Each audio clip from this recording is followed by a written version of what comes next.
Welcome guys, I am Parinita. Subscribe my channel and press the bell icon to receive regular notifications regarding the computer science topics and technical job updates.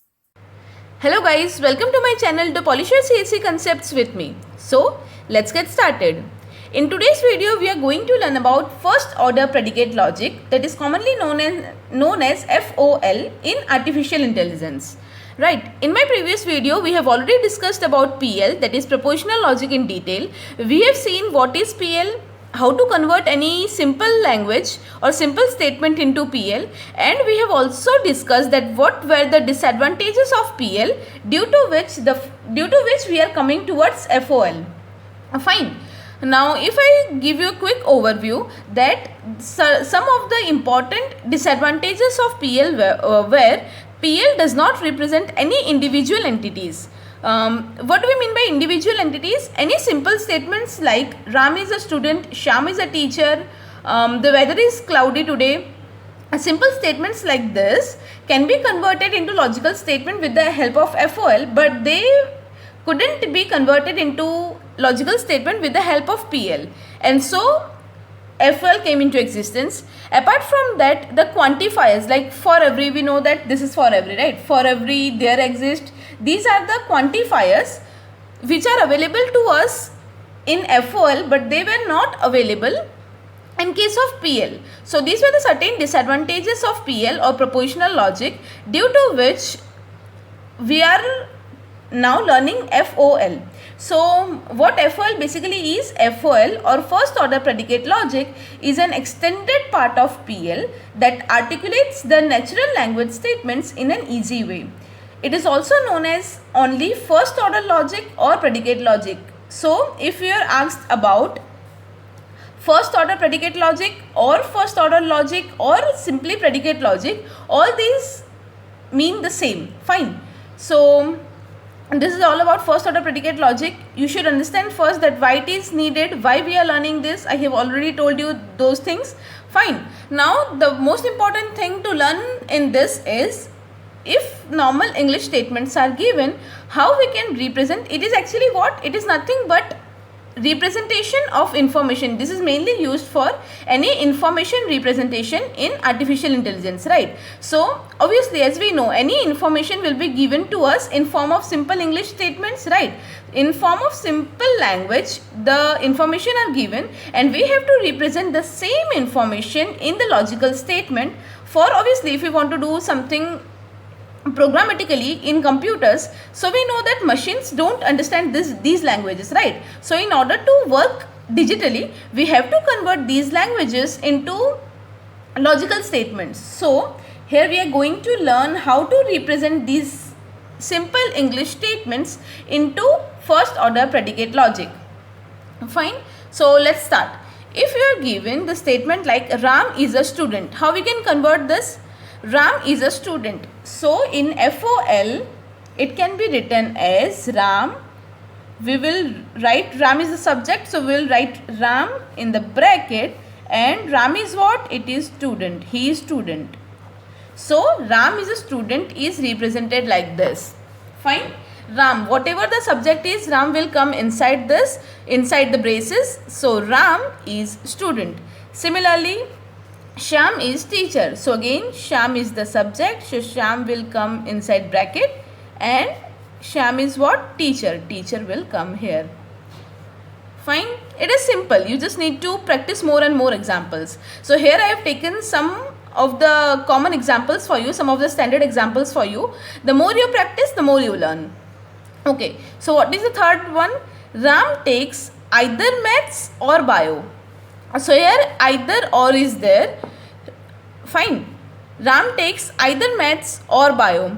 Here either or is there, but we have to represent them into two different parts. Like, first of all, we will represent Ram takes maths. So how to represent Ram takes maths? Takes will come here. As we know, Ram is the subject. So Ram is also, see, Ram is also subject, and maths and bio, they are also subject. If you understand it logically, it will be easier for you to convert. Understand this thing. What I told you in the first example, that Ram is the subject. So whatever the subject is or whatever the noun is, it will come under bracket. inside the brackets. Fine. So in this statement, if I tell you Ram, maths and bio, all of them are nouns or subjects. So Ram, and if I want to represent Ram takes maths, I have to put Ram and maths both inside brackets. So this is how I will represent Ram takes maths. Takes will be outside and inside Ram comma maths will be there. Fine, I hope you are getting. So what is the whole statement? Ram takes maths, Ram takes either maths or bio. So either or is there in between. So Ram takes maths we have already represented. Here we will represent it or symbol. You know this is the symbol of or. In the PL video also we have discussed. Fine, so or Ram takes maths or Ram takes bio. So again takes and Ram and bio will come inside bracket. Simple. Okay, now let's see the fourth one. Ram takes bio if and only if Ram takes maths. Sorry, Ram takes bio if and only if Ram doesn't take maths. So here the symbol we have to use is if and only if. We know that for if and only if what the symbol was? The symbol was double-sided arrow. This was if and only if, right? We have already seen in the PL video.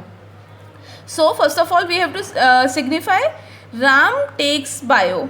So first of all let's write Ram takes bio. How to write it? Takes will be outside, Ram and bio will be inside.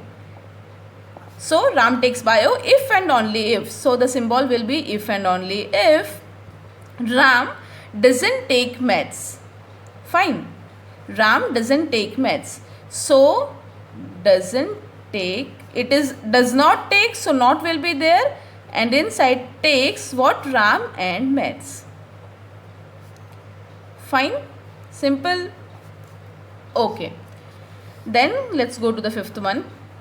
There exists a student. It is very simple. There exists a student. We know that for there exists we are using this symbol. There exists. So how it can be represented? That there exists X. X is what? Student. There exists a student. So there exists X where X is what? Student. So there exists X, student X. It will be represented like this. Fine. Okay. Now the next one is there exists a smart student. So first of all what you do, that English statement is given to you. First of all try to break it in English language only, so that it will be easier for you to convert it into FL. See what it is given here, that there exists a smart student. What this means? This means that there exists a student who is smart. So one part is there exists a student and the second part is he is smart. So in between, see, it is very simple. So in between there should be and, because there exists a student and that student is smart. So and will be there. Inside and one side it will be because there exists a student. So he is student and he is smart. Fine, try to understand. He is student and he is smart. So this part will be there and there exists. So outside we will be having there exist. So if you understand the statement and break it down, it will be very easier for you. So what happened? There exists X such that X is student and X is smart. Simple. Fine. Now let's see the seventh one. The seventh one is all the students are smart. Means all students, for every student, for every X, student X, all students are smart. Means if X is a student, then X will be smart. Fine, as I told, first of all convert the English statement. All students are smart. That means if X is a student, then X will be smart. So if and then is there, if X is student, then X is smart. So we will be having implies. For every X, if X is a student, then X is smart. Simple. Okay. Then eighth one is every student loves some student. See, each word is important here. Every student loves some student. So every student is there. So for every X, what happens that for every X, if x is a student, because every student, so if x is a student, then there exists another student whom, okay, let's, here already we are using x, so let's use y here.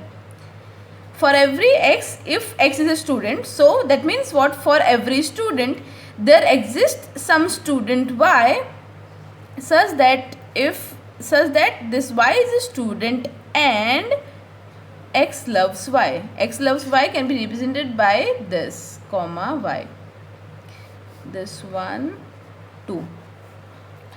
Getting, there exists student x, there exists x, student x implies, for every x, student x implies there exists y, because sum, so there exists y, student of y and loves x comma y. Fine. So even if, I hope you have understood this thing. Now even if you are finding it quite difficult, just keep on practicing more and more. Here I have taken almost different types of examples to give you overall idea where to use for every, where to use there exist, implies, double implies, and or we have almost used all the things. But as I told, the more you practice, the more clear idea you will get. I hope you are clear with these examples. Just practice more examples, and in case you have any doubt, you can always ask in the comment section. Thank you so much.